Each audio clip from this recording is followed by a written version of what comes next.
Hi guys, so welcome back to the third episode.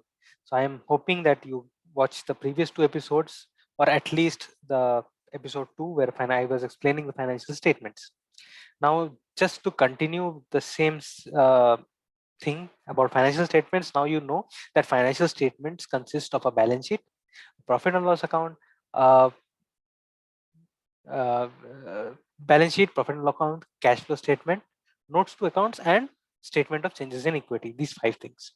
Now I'll go more detail into the balance sheet. Okay, so um, this is a very important video, so please don't skip ahead or watch it. I would suggest having a pen or paper and try to follow the lecture. So let's get started. Okay, so I've what I've done over here is, let me share my screen. So what I've tried to do over here, so let me see, I hope I am visible. So hopefully I'm visible. So let's get started. So what I have done over here is I've divided the balance sheet into multiple stages. Now, if you kind of look at the balance sheet at one go, and if you see the entire balance sheet format, right? So let me just share my screen again and show you the format of a balance sheet, or maybe we'll do it later. Let's move in step by step first. Okay.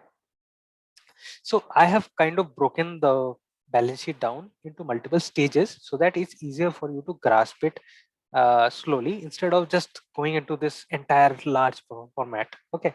So the first thing about the balance sheet is there are three things. One is equity, and liability, and asset. Okay. So the entire purpose of the balance sheet is to show me where my sources of funds are and where I am applying them. So source of fund means where I'm getting the money, and application of fund means where I'm using that money. Got it? Now, source of fund can be two types. One is equity and one is liability. And then all of that are classified as assets on the application side. Okay. I hope this part is clear. I'll just move on ahead a little bit. Now, just take this side. I'm zooming in. Okay. And I'm figuring out where I'm getting the money from. Equity is basically the money that I'm getting from my owners, and liability is that money that I'm getting from my borrowers. So any kind of loan, any kind of advances that I've received from my like suppliers, so those are liabilities. And equity is basically any kind of money that I've got from my owners, right? So this is how I've got money, and then I've used that money to create assets. Okay, so that's the basic stage 2 right now. Let's move a little deeper into second stage. Now, just for a minute, forget about the equity part. Okay, let's take the equity and forget it right now. Liabilities and assets can be classified into two headings. One is your non-current liability, and one is your current liability. And similarly, assets can be classified as non-current asset and current asset. Now, what what are these current and non-current terms, you might be thinking? So earlier, in the earlier format, they used to be called as short-term liabilities and long-term liabilities, but now the name has changed to current liabilities. So over here, as I mentioned, that current means any short-term. So it's like any current payments that I have to make is called, or short-term payments, or short-term liabilities or assets that I have are called current liabilities. So for us, in a simple view, you can assume that any kind of payments that have to be made within 12 months, or any kind of money that I'll be getting within 12 months, those are my current assets or current liabilities. And any kind of money that I'm getting either 12 months or beyond 12 months are my non-current assets or non-current liabilities. I hope this part is clear. Now, 12 months is not a fixed thing that is followed everywhere. So the accounting standard says that basically any item is called current if it's within the normal operating cycle of that business. So for example, my business might be such that my business operations are only for 9 months, and then 3 months, like, or maybe 6 month cycle is there in my business. So in that case, my business, if my business is of 6 months, so any payments that I'm due to receive or make payments within 6 months, those are all short term. And any payments that I have due to receive beyond 6 months, that would be long term. But for simplicity, right now, assume that any payments or receipts which are within 12 months are current, right? So that is stage 3. I hope all of you are with me. So just to reiterate, we have equity, liability, assets. Okay, I hope you are with me. Now let's move on to the next part. Now this two part, now liability and assets, we already figured that out. Move this aside. Okay, now let's focus on the equity part. So equity part has mainly two things. One is your shareholders fund, and then share application money pending allotment. So as I had said, that equity is basically the money that belongs to your shareholders or owners. Okay, so for a sole proprietorship, who is the owner? For a sole proprietorship, the owner is the person who has invested the money in the initial days. So the proprietor is the owner. For a partnership firm, who is the owner? The partners. Okay, so instead of in a partnership account, you'll see within the you'll see the partner share capital, current account, capital account, and stuff. But in a company, who is the owner? The owner is the shareholder.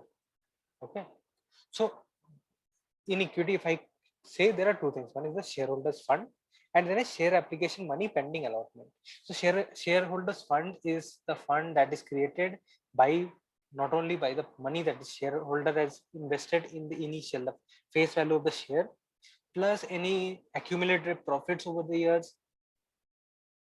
And share application money is basically the money that has been received and shares have not yet been allotted for them. Okay, so I hope we are clear. Equity consists of shareholders fund, share application money, liabilities, non-current liabilities, current liabilities, asset, non-current asset, current asset. I hope this is clear. Very good. Now, okay, now I'm just going deeper into the equity part. Within shareholders fund, there is share capital. So so right now, forget about money against share warrants and share application money payment allotment. These are very rare things that happen. Mostly in the balance sheet, you will not find these things, because these are very rare events where the company has issued share and then the balance sheet date has come, and then you have not been able to allot those shares. So don't really worry about money against share warrants and share application money pending allotment. Even for questions and stuff in exams, we have never delved too much deeply into these things. Two main important things are share capital and reserves and surplus. Okay, but obviously for the format, you have to maintain the format. So equity has shareholders fund. Within shareholder fund, there is share capital, reserves and surplus, money or share warrants. Okay. Now, what is share capital? Share capital is basically the entire face value of that share. So any share that is issued is generally, let's say the share is issued for 10 rupees per share. So in share capital, you calculate only the face value of that share. Doesn't really matter what the market price of the share is. Market price, it might be trading at 10,000 rupees per share, but in the share capital, you take it only as the face value of the share, which is written on the share certificate. Reserves and surplus is basically the reserve that have been accumulated over the year. Okay, so for example, here I mentioned reserves and surplus includes the capital reserve, securities premium, revaluation reserve, surplus from the profit and loss account, and earmark funds. So so capital reserves, so one thing you can see is the surplus from profit and loss account. So every year what happens is, like, sorry, yeah, so what happens every year is the profit is accumulated, the company is earning profit, and if it does not distribute that profit, that money goes into the reserves and surplus for later distribution. Okay. So I don't really want to get into these points and explain each and every detail, because that will right now it'll be a lot for you. Okay, so maybe I'll create a separate video for reserves and surplus. So I hope equity part is clear. Let's move on to the next part. Now we're talking about debt. We're talking about liabilities. Yeah. So let's now start and talk about the liabilities part. So liabilities, as I said, liabilities are the monies that you borrow from your borrow to. So there, when you start a business, you either invest on your own. If you invest on your own, that money is called equity. And if you borrow funds from, let's say you take a loan, that is called a liability because you're borrowing that money and you have the liability to pay it back. Now, liabilities can be of two types, as we know, non-current liability and current liability. Now, don't really get confused by these long words and like what they are. Generally, it's classified as borrowings, deferred tax liabilities, payables, other liabilities, provisions. Okay, so you can memorize this however you want. But my job over here is to kind of explain what these things are. So borrowings, long-term borrowings are basically loans that you take from banks and stuff. So any long-term borrowing is any loan that you have to pay beyond 12 months. That is a long-term borrowing. Any loan that you have to pay back within 12 months, that is a short-term borrowing. Okay, so don't look at it in a list. You see this thing, long-term borrowing and short-term borrowing are same. Deferred tax liability. Okay, so deferred tax liability, I'll deal with it in a separate video because it's a entire different thing and it has a different standard altogether, which deals with deferred tax liability. So I'm not touching this part right now. We'll deal with it later. Okay. Long-term liabilities, other long-term liabilities. So before I do that, trade payables. So trade payables is basically your creditors. So creditors, what happens is creditors are generally within 12 months. So that's why if there are any creditors within 12 months, you classify them as trade payables. Like trade payables would be like, suppose you purchase some supplies from your supplier. Okay, any material you purchase from a supplier, and he has said that, okay, you take the material, give it back to me in 2 months. So that is called a trade payable and it's captured over here under current liabilities. If this trade payable was more than 12 months, then that case it would be captured over here under other long-term liabilities. Now, other than trade payables, because trade payable is generally a very significant portion of your liabilities, so that's why it's shown separately in a separate line item. But other than trade payables, there might be other things like other non-current liabilities. So other non-current liabilities, you can club them together and put them under the same head, other non-current liabilities. And if these liabilities are more than 12 months, in that case, it will be other long-term liabilities. And then there are provisions. So long-term provisions and short-term provisions. So provision is basically provision for bad debts, provision for depreciation. So provision is basically something that the company provides for. So it's a future possible uh, something is an expense that is possible in the future that company is providing for right now. Okay, so don't get confused with so much I would say words. It's very simple. So it's long-term borrowing, short-term borrowing, deferred, this is different, deferred tax liability is different, and trade payable is different. Then again, this third point, other long-term liabilities, other current liabilities, long-term provision and short-term provision. Perfect. Now let's move on to the asset side. I hope you are with me and you have not skipped the video, and I just hope that you're loving the video so far. And if you have any questions, you can definitely reach out to me. Okay. Now, assets. So assets, basically, there are two kinds of assets we saw: non-current and current. Again, it's the same thing. 12 months. It's less than 12 months. It's current. It's 12 or more, then non-current. Okay. Now, these generally are not in the same way. Like in the liabilities, we saw that it's mostly the same. Borrowing, other long-term liabilities, like other liabilities, other things. So it's mostly similar, but in assets, it's a little bit different. So what happens is in assets, there are two kinds of things. One is your property, plant and equipment, which is also known as PPE.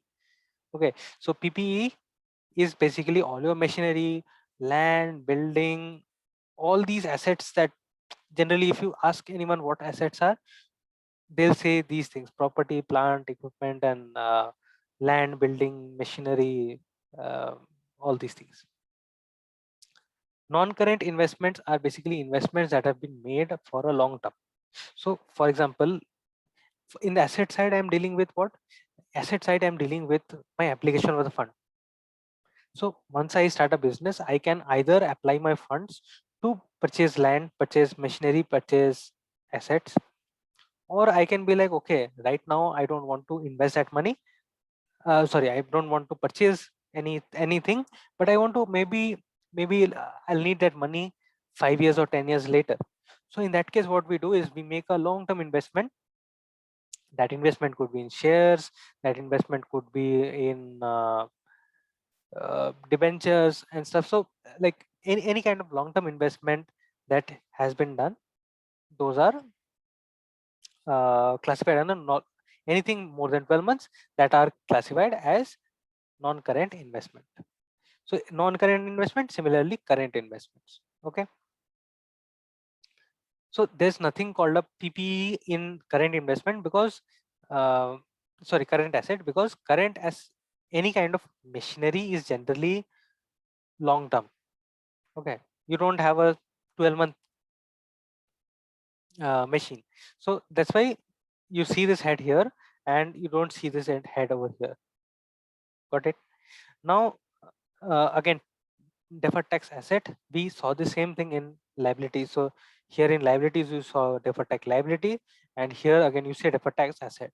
So both things will not be there at the same time. It'll either be deferred tax asset or deferred tax liability as a whole, and that's how it will be presented in the balance sheet. So don't worry about deferred tax asset right now. Right. After that, there are few items: inventories, trade receivable, and cash equivalent, which are very specific to current assets. So inventories is basically my stock in trade.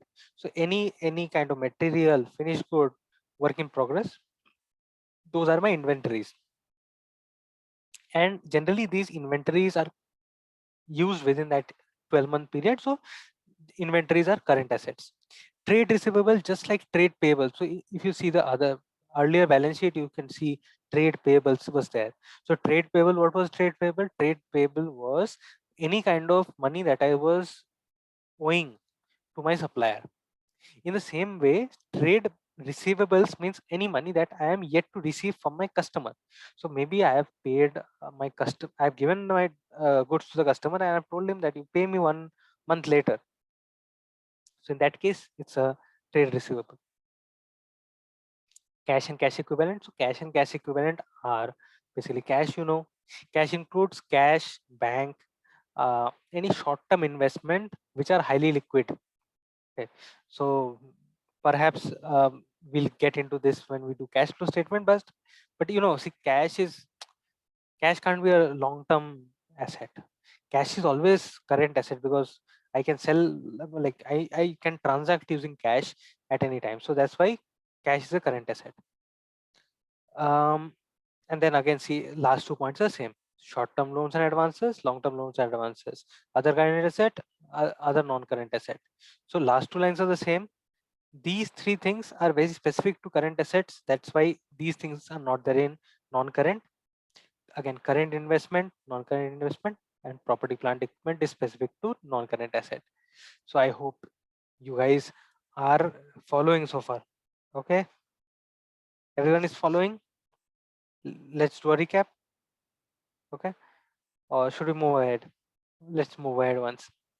So now if I go into my property, plant, equipment a little more, I'll dig deeper and I'll classify these a little more. And so any kind of asset can be classified into 2 kinds. So any kind of, see, earlier this used to be called fixed assets. Property, plant, equipment is a new name. Earlier, this used to be called fixed assets. Now, fixed assets can be two things. One is tangible asset and intangible asset. Tangible assets are any assets that I can touch. So it could be a building, it could be a machinery, it could be a car, it could be a bike, it could be anything that I can touch. That is a tangible asset. Intangible asset are all those assets that I have which I cannot physically touch, but I know I have them. So for example, I buy a patent from a company. That patent is a intangible asset because I can touch that patent. Goodwill is an intangible asset. Royalties or any kind of licenses that I have, those are all intangible assets. So think of it, these four things are basically two things. One is tangible asset, one is intangible asset. Now, when the tangible asset, so for example, I have made a down payment on a building that is being created. So for example, I am making a factory. Factory is not ready yet. Factory is still being made. So during the period the factory is being made, I'll classify that factory as a capital work in progress because that factory is not tangible yet, but still I've made payments and I want to show my shareholders that I'm working on that asset. So anything that is in the process of work in progress, any tangible assets which is in work in progress, that I'll show in capital work in progress, and any intangible assets which are still under development. So maybe I'm doing R&D and developing something. So I'll show that over here. Once that development is complete, I'll show it in here. And when this construction is complete, I'll show it in tangible assets.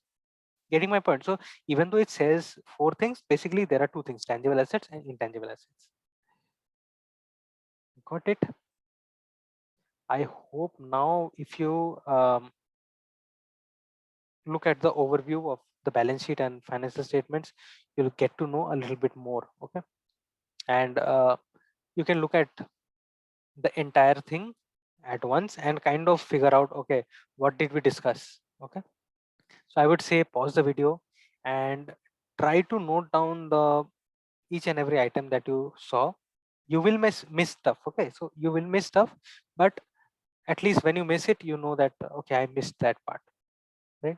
So that's it for the balance sheet part. And in the next video, I'm going to talk about the profit and loss account. And once these two things are done, it's more or less you have that basic to understand the balance sheet and profit and loss account of any company, right? And profit and loss is relatively much easier than the balance sheet. Okay, but I hope right now you got a little bit more clarity. And let me stop sharing. So I hope this might have helped. If you have any questions, as always, put them in the comments below. And let's meet you in the next video with the profit and loss account. Okay, so I would still suggest just stop the video and try to write down the balance sheet format on your own. You will miss things that you forgot to write down, but that's completely fine. Just write down things and always think of it in this stage format. Go back into the video and look at it again, and I hope within 1 or 2 tries you'll get to figure out most of these things. So thank you so much for watching. Subscribe and so that get to know whenever I post new videos. And if you have any other topics that you want me to cover, please let me know in the comments below and I'll make them. Okay, thank you so much.